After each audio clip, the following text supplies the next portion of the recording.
Hi friends, నేను మీ lucky world.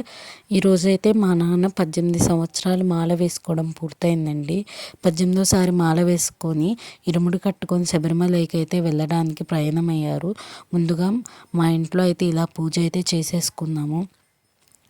ముందుగా పూజ అయితే చేసుకొని అందరికీ హారతి ఇవ్వడానికి మా స్వామి అయితే హారతికి వెలిగించి మా అందరికైతే మొదటిగా హారతి అయితే ఇచ్చారనమాట. ఇంకా మా స్వామి హారతి ఇచ్చిన తర్వాత ఒకళ్ళ తర్వాత ఒకళ్ళు వెళ్ళి పీఠం దగ్గర పూలు అవి వేసి దండం అయితే పెట్టుకున్నారండి. అలా దండం అవన్నీ పెట్టుకున్న తర్వాత ఇంకా మా స్వామి ఇంట్లోంచి బయలుదేరాల్సిన సమయం అయితే వచ్చిందనమాట. అందుకని కొబ్బరికాయతో ముందుగా దేవుడి పటాలకైతే హారతి ఇచ్చి అదే కొబ్బరికాయతో వెనక్కి తిరగకుండా అలాగే బయటికైతే వెళ్ళిపోవాలండి. బయటికి వెళ్ళిపోయిన తర్వాత మన ఇంటికైతే ఇలా ఒకసారి 3 సార్లు అనాలి. అలా అనటం వల్ల ఇంటికి ఏదన్నా దిష్టి అలాంటిది ఉంటే పోతుందన్నమాట. ఇంకా అలా అని ఆ కొబ్బరికాయనైతే పగలగొట్టేసేయాలి. పగలగొట్టిన తర్వాత వెనక్కి తిరిగి చూడకుండా అలా అయితే వచ్చి నుంచోవాలి.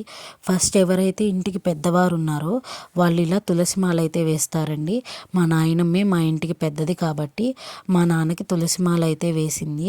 దాని తర్వాత మా అమ్మ అయితే ఇలా నిమ్మకాయల మాల వేసింది అనమాట. దాని తర్వాత నేను మా వారు లక్కీ కలిసి అయితే పూలమాల అయితే వేసాము.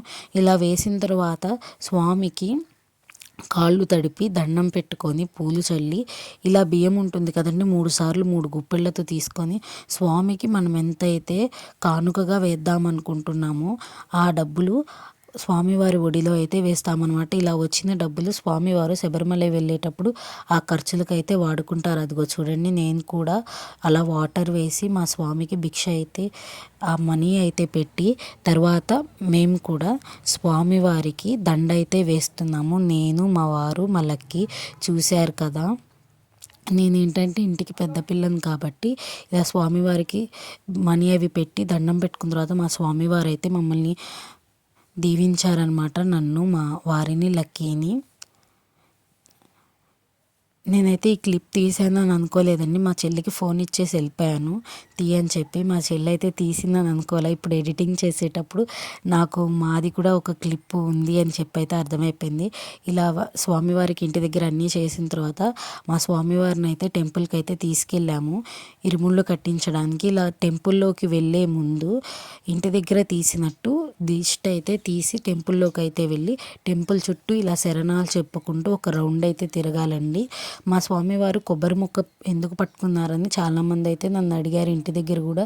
ఎందుకంటే మనం శబరిమల వెళ్ళడానికి మాల అయితే వేసుకుంటాం కదండి ప్రతి సంవత్సరం. అలా 18 సంవత్సరాలు పూర్తయిన వారిని నారికేల స్వామి అంటారనమాట. ఇలా నారికేల స్వామి 18 సంవత్సరాలు పూర్తయిన తర్వాత 18 సంవత్సరాలు పూర్తయింది కాబట్టి ఇలా కొబ్బరి మొక్కనైతే తీసుకొని శబరిమల వెళ్ళి అక్కడ నాటుతారనమాట. అందుకని మా స్వామి కూడా అలా తీసుకొని వెళ్ళారు. దాని తర్వాత అయితే మేము ఇలా టెంపుల్లోకి వెళ్ళి స్వామివారికి అయితే ఇరుముడి కట్టించేసాము. మా స్వామి 18వ సంవత్సరం ఆఖరి సంవత్సరం వెళ్తున్నారు కాబట్టి మా స్వామితో పాటు మా పేర్ల మీద కూడా నేతి కొబ్బరికాయలు తీసుకెళ్ళాలని అయితే చెప్పారనమాట. ఇలా ముందుగా మా స్వామివారికి ఒక నేతి కొబ్బరికాయ కట్టిన తర్వాత వెంటనే మా అమ్మ ఒకటి, మేము మా ఫ్యామిలీ ఒకటైతే కట్టించుకొని ఇరుముళ్ళు అయితే పూర్తి చేసుకున్నాము. ఇరుముళ్ళు ఇలా కట్టించిన తర్వాత టెంపుల్ చుట్టూ కూడా ఒక రౌండ్ అయితే తిరుగుతారు. ఇలా అంతా అయిపోయిన తర్వాత అందరం చక్కగా స్వామితో ఫోటోలు అయితే దిగి ఇంటికి వచ్చి భోజనాలు అయితే చేసాము. మీ దగ్గర ఇరుముళ్ళు ఎలా చేస్తారో కామెంట్ సెక్షన్లో కామెంట్ చేయండి.